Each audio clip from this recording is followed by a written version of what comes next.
Halo teman-teman semua, jadi di video Atria kali ini aku bakal bahas sebuah topik yang teman-teman bisa lihatnya di layar yaitu tentang astigmatisme. Biasanya soal mengenai astigmatisme ini akan diberikan hasil pengukuran visus 6/6 dengan bantuan trial lens spherics sekian dan silindris sekian.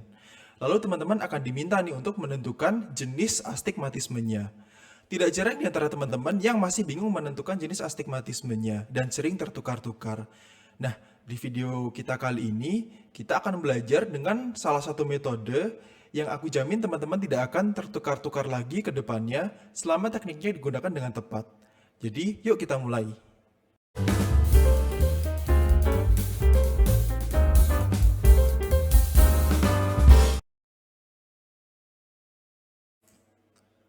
Nah, sebelum kita masuk ke topik astigmatisme, kita akan bahas sedikit, kita recall sedikit tentang kemampuan refraksi dari bola mata. Oke, seperti yang teman-teman bisa lihat, jadi pada bola mata itu terdapat 4 komponen yang memiliki kemampuan refraksi. Di mana tujuan akhir dari refraksi ini adalah memfokuskan bayangan tepat pada retina sehingga bisa dipersepsikan oleh otak. Ya, yang pertama adalah kornea ya. Kemudian berurutan di setelahnya ada aqueous humor. Setelah itu ada lensa. Dan yang terakhir adalah vitreous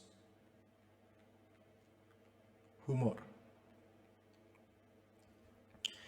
Nah, dari keempat komponen ini, dua yang utama adalah kornea dan lensa ya, di mana kedua komponen ini memiliki pengaruh terbesar terhadap kekuatan refraksi bola mata.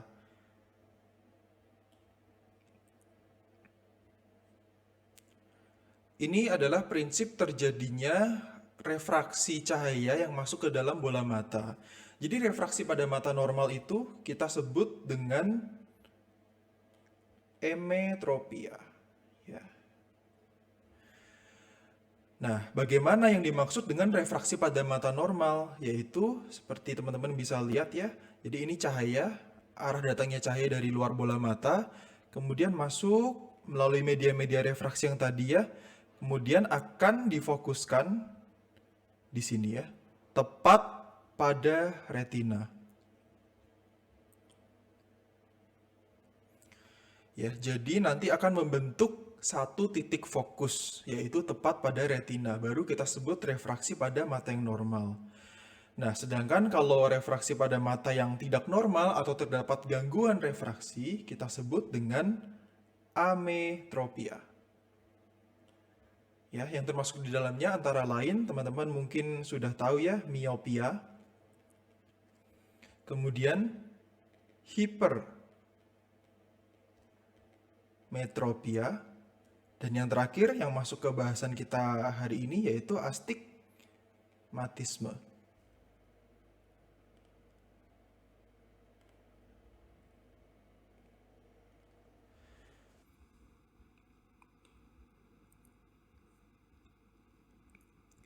Oke, jadi ini adalah skema 3 dimensi untuk membandingkan apa sih yang terjadi pada mata normal dan bagaimana contoh pada astigmatisme.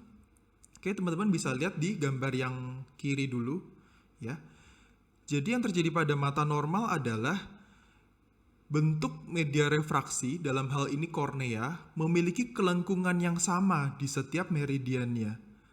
Ya, artinya apa? Artinya teman-teman kalau melihat bola mata itu dari sudut pandang manapun akan berbentuk bulat. Ya, akan berbentuk bulat seperti bola sepak atau kelereng. Nah, pada kasus astigmatisme ya, terdapat perbedaan kelengkungan antar meridian.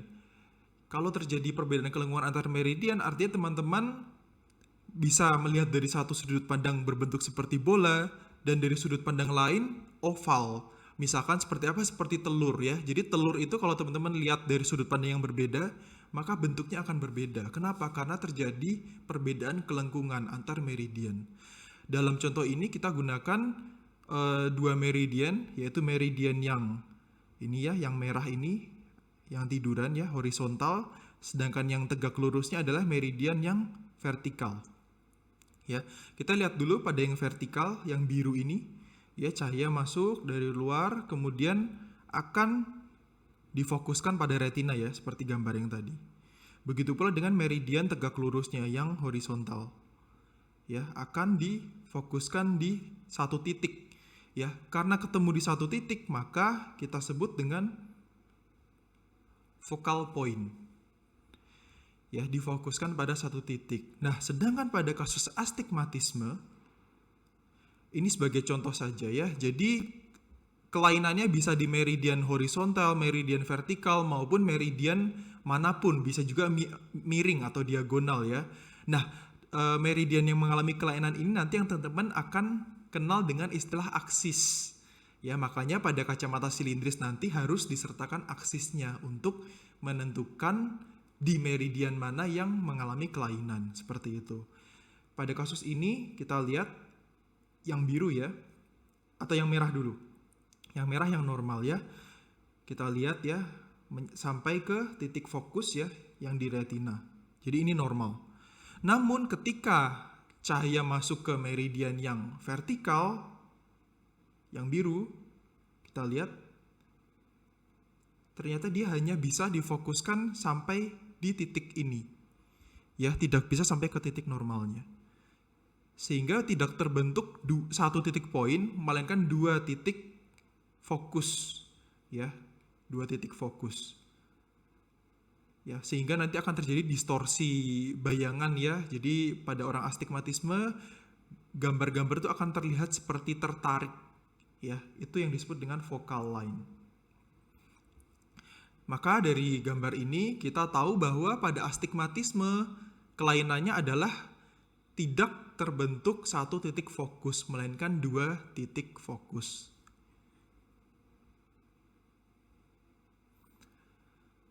Nah, kalau kita sudah dapat konsep astigmatisme yang tadi, kita bisa klasifikasikan astigmatisme menjadi 5 jenis. Dilihat dari posisi titik fokus tadi ya, posisi titik fokusnya terletak di mana. Apakah dia di depan retina, ya, area yang negatif, tepat di retina ya, di titik 0 ini, atau di area yang positif di belakang retina. Kita mulai dulu dari yang gambar yang di kiri, ya. Jadi kelompok yang di kiri adalah kelompok astigmatisme simplex atau bahasa Inggrisnya simple ya. Kenapa disebut simplex atau simple? Karena di antara dua titik fokus yang tadi, salah satunya mendarat tepat pada retina, tepat pada titik 0. Jadi normal ya. Di sini aku kasih lihat contoh bendanya berbentuk ini ya, tegak lurus merah dan biru, supaya nanti kalian bisa membayangkan posisi jatuhnya bayangan ya. Nah, jadi kurang lebih seperti ini. Ini untuk merah dan biru, nanti ketuker-tuker nggak apa-apa, nggak masalah. Yang penting kalian dapat konsepnya. Jadi sesuai definisi yang simple tadi, satu tepat di titik 0. Kemudian bayangan yang kedua di mana? Kita berikan contoh di depan dulu ya, coba di depan retina. Kemudian contoh yang kedua, satu bayangan tepat pada retina. Kemudian bayangan yang kedua, kalau tadi di depan, sekarang kita di belakang. Seperti ini contoh yang simplex. Nah, kita berikan namanya. Kalau bayangan yang satunya jatuh di area negatif di depan retina ya, kita sebut dengan istilah miopia. Ya, miopia. Sedangkan kalau bayangan yang satunya lagi jatuh di belakang retina atau di zona positif ya, kita berikan nama hiperopia. Ya, jadi dalam terminologi astigmatisme yang digunakan adalah hiperopia ya. Seperti itu. Nanti berarti penamanya adalah astigmatisme simplex miopia atau simplex hiperopia, seperti itu. Nah, sekarang kita pindah ke kelompok yang di kanan. Kalau simplex berarti lawannya kompleks. Atau kalau bahasa Inggris nanti dia disebut compound. Nah, kalau kompleks atau compound berarti lawannya simplex. Kalau simplex 1 pasti jatuh di titik 0 atau di retina. Kalau di kompleks tidak boleh ada bayangan yang jatuh di retina. Dan dua bayangan tadi harus berada di sisi yang sama. Misalkan sama-sama di area yang negatif atau sama-sama di area positif. Ya, dan penamaannya pun sama. Kalau dia sama-sama di area negatif, maka kita sebut dengan miopia. Kalau dia sama-sama di area positif, kita sebut dengan hiperopia. Ya, astigmatisme simplex miopia, astigmatisme kompleks hiperopia, seperti itu. Nah, jenis yang terakhir apa? Jenis yang terakhir aku kasih dulu bocoran, namanya adalah mixtus. Ya, mixtus atau mix. Yaitu campuran. Campuran dari apa? Dari satu di depan retina dan satu di belakang retina. Seperti itu ya. Jadi ada 5 jenis astigmatisme dilihat dari posisi jatuhnya bayangan terhadap retina. Ini aku kasih keterangannya, ini adalah retina.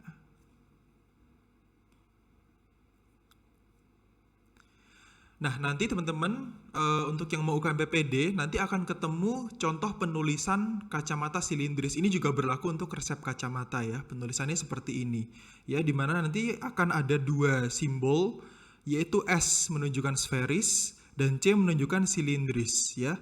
Dan di akhir seperti yang aku bilang tadi harus ada aksis untuk menunjukkan meridian mana yang bermasalah ya. Di sudut berapa, di kemiringan berapa yang mengalami perbedaan kelengkungan. Bila tanda S dan C sama ya, kalau tandanya sama maka dia pasti adalah suatu astigmatisme yang tadi ya, yang jatuh di titik yang sama ya, di area yang sama, yaitu astigmatisme compound. Ya, tinggal kita lihat tandanya. Kalau dia tandanya minus atau negatif berarti dia miopia. Kalau dia tandanya positif berarti dia hiperopia. Ya, gampang kalau ketemu kasus yang seperti ini. Yang susah adalah contoh kedua, yaitu bila tanda sferis dan silindris berlawanan, itu jenis astigmatisme yang mana? Nah, salah kaprahnya adalah teman-teman biasanya mungkin keburu-buru atau panik ya. Oh, tandanya berlawanan, maka ini pasti astigmatisme mixtus. Ya, seringkali teman-teman nyampai di kesimpulan ini, padahal belum tentu. Bentuk seperti ini, bila tanda S dan C berlawanan, masih mungkin astigmatisme jenis yang lain. Ya, belum tentu astigmatisme mixtus saja. Ya, belum tentu. Nah, nanti bagaimana membedakannya supaya teman-teman nggak ketuker atau nggak langsung menjawab astigmatisme mixtus?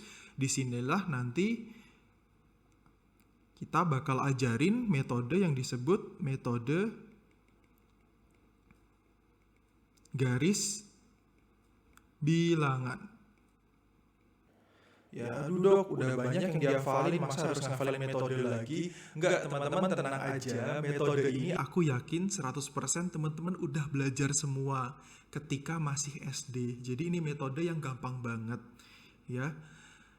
Metodenya seperti ini. Nah, ini teman-teman pasti udah pernah lihat kan, ada garis panjang kayak gini ya, ada 0 di tengah, kemudian Kalau ke kanan itu angkanya biasa positif ya, 1, 2, 3, 4 dan seterusnya. Angka yang di kiri negatif, negatif 1, 2, 3 dan seterusnya. Ini sama konsepnya ya. Jadi area di depan retina negatif, area di belakang retina positif. Titik nolnya adalah retina. Aturannya persis seperti garis bilang matematika untuk penjumlahan. Misalkan teman-teman dapat soal 3 ditambah 5 berapa gitu. Nah, berarti kan teman-teman biasanya lompat dulu kan, diajarin lompat ke angka 3 misalkan gitu kan. Lalu dari angka 3 ditambah 5, teman-teman lompat lagi ke kanan 5 langkah. Terus ketemu kan, nah di sini angka 8. Konsepnya kayak gitu teman-teman. Nah cuma di sini urutannya yang nggak boleh ketuker. Teman-teman harus mulai dari yang S dulu, baru C. Ya, S dulu baru C. Dan di sini tanda dari S atau C-nya itu menentukan ya. Kalau dia positif maka melompat ke kanan. Kalau dia negatif berarti melompat ke kiri. Setelah itu nanti didapatkan 2 titik ya dari hasil lompat-lompat tadi, baru kita bisa tentukan dia jenis astigmatisme yang mana. Ya, kita langsung masuk ke contoh aja ya teman-teman ya. Sekarang kita masuk ke contoh yang pertama ya. S positif 1,5 ya. Tadi kita kalau positif gerak ke kanan ya, gampang ya. Positif 1,5. Ini kan setengah, 1,5 ya, berarti di sini ya. Ini S. Kemudian untuk C-nya itu di angka -1. Berarti dari 1,5 tadi kita gerak 1 poin ya. Ini titiknya kan masing-masing setengah poin, berarti kita gerak 2 kali. Nah, kayak gini. Di sini ya. Ini C. Oke. Sekarang kita lihat ini retina di tengah, didapatkan 2 titik di belakang retina ya, atau ini di zona positif. Maka ini adalah jenis astigmatisme compound ya, karena di satu sisi ya dan tidak ada yang di titik nol ya. Hiperopia. Oke, sekarang contoh kedua ya. S positif 2 ya, 1, 2. Ini S di sini. Kemudian C-nya negatif 3, maka karena negatif kita melompatnya ke kiri 3 kali. 1, 2, 3 di sini. Ini C. Oke, ini garis tengahnya ya. Nah, di sini kita dapatkan di mana 2 bayangan, 1 di depan retina dan 1 di belakang retina. Ya, maka ini adalah jenis astigmatisme mixtus. Oke, sekarang kita ke contoh ketiga, yaitu S positif 1. Lompat ke kanan sekali ya. Kemudian C-nya negatif 1. Berarti karena negatif lompat ke kiri 1 kali juga. Maka C di sini. Ya, C-nya jatuh tepat di tengah, tepat di retina.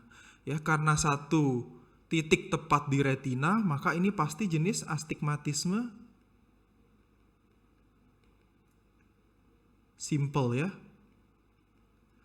Simple, kemudian bayangan yang satunya lagi, si S-nya positif kan, berarti dia hiperopia. Seperti itu ya teman-teman. Nah, untuk contoh yang keempat, ya aku nggak akan kerjain di sini. Teman-teman silahkan menggunakan metode ini, coba dikerjakan, lalu tulis jawabannya nanti di kolom komentar. Sekaligus nanti teman-teman kasih komentar bagaimana pendapat teman-teman menggunakan metode ini. Apakah membantu atau apakah malah makin bikin ribet.